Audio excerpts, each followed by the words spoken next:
Hey guys, this is Darren from Manhattan Physical Therapy. I have Amanda, one of the run instructors from Equinox, as well as a personal trainer herself. We're gonna go through some strength training moves to prep you and make sure that you're nice and strong for your run. So Amanda, what strength training moves are we gonna do? Today we're gonna cover lunges and planks. Gotcha. Very simple, Yeah. lunges and planks. And so for lunges, we can use weights if we have them, or we don't have to use weights, right? And planks are great because all you need is your body. Yeah. Right? I got that. So we're good. You got that? Yeah. Okay, good. All right. So we're gonna start with the reverse lunge, right? So I'm just gonna turn sideways, right? So my shoulders are back and down. If I have weights, maybe they're at my sides, or I'm holding one heavy weight in goblet. If I have no weights, no problem.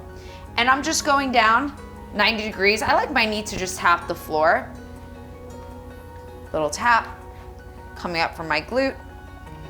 Okay, progression option for this that involves a little more core, reverse lunge, knee drive. Yeah. It's not for everyone, Right. but you can make it happen. So that's a reverse lunge that I like to do. So Amanda, with your lunges, what are some common cues that you would tell a client of yours to make sure that they're doing this and going along the right path in terms of form? Sure, so I like proud chest, gaze in front of you, right?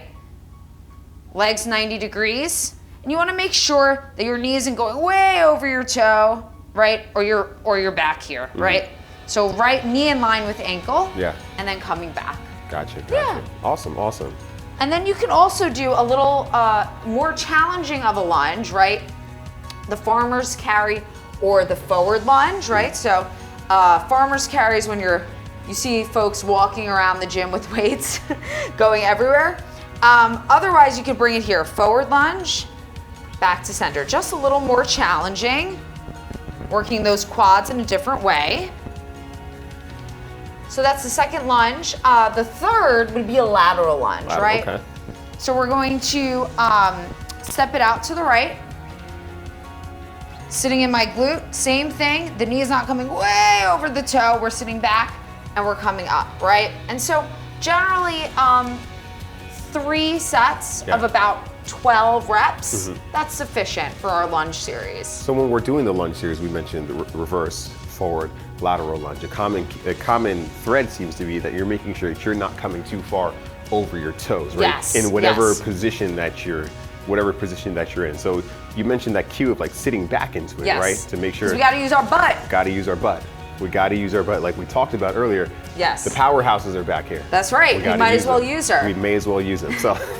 So making sure that we're staying back and making sure that our knees aren't going over toes seems to be a common thread throughout the cues that you give for your clientele to make sure that we're doing the lunges correctly there. So now, you also mentioned about with your reverse lunge, you added in a little bit of a step up, making it a little bit more dynamic, working on a little bit of stability there as you get into the top of the run. I really love that. I love that cue point there, to making sure to make it more applicable and make it a little bit harder, a little spicier as we go along with our exercises. So we talked about our lunges, planks.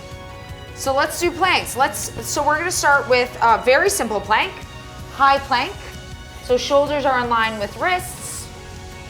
And squeezing my tush ever so slightly, spine is neutral, gaze is down, right? So this is your high plank.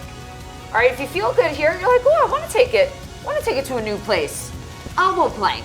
Shoulders in line with elbows, same thing. My butt is not dipping low here, but it is not high up here, right? We're not in a downward dog. It's right in line with your shoulders, all right? A little bit lower. Core is tight, navel is to your spine. Awesome. Another great one is the side plank. Oh, did I interrupt you, Darren? Tell me. Well, before you go into your side plank, so let's say someone's getting into their plank, first time doing it, it's like, man, this is a little hard. This is a little harder than I thought. How would you step it back down and regress it for the person that's having a hard time doing Option on your knees. Option on your knees. So I'll turn sideways. What you could do here is start here, right? Yeah. So same thing, same premise. Shoulders are in line with my wrists here. And when you're ready, you could come up and just start with 10 seconds. Okay. All right, 10 seconds feels good. Great. Then we build on that, 20, 30. You could build that up. I forgot what the latest plank record was. I'm not sure what it is either. It's ridiculous, and it will make you feel better. We should probably Google it. Yeah. and it will make 30 seconds feel like nothing. Feel like right? nothing. Gotcha. Yeah. So as a good regression, knees down, Yes. and then short hold intervals. Yeah. So the person still feels comfortable before they go for the world record. Before they make it out for the world record. We're just setting them up for success. There we go. Awesome. So you're about to get into side planks. Yes, I was. Thank you for reminding me. So 2 options. Option 1, just like our standard plank, right? You can bring it up here, right? So you want to make sure that, again, your shoulder's in line with your wrist, right? Everything is in line, hip is high, okay? Progression, you go into that star side plank, right? Another progression we'll actually do once we get on our elbow. So elbow plank, same thing. Shoulders in line with a little forward here. Here we go. Option, we can do a hip height back to neutral, hip high back to neutral, engaging my core. Another progression, side plank rotations. Going from side to side there. You can stack the feet or stagger.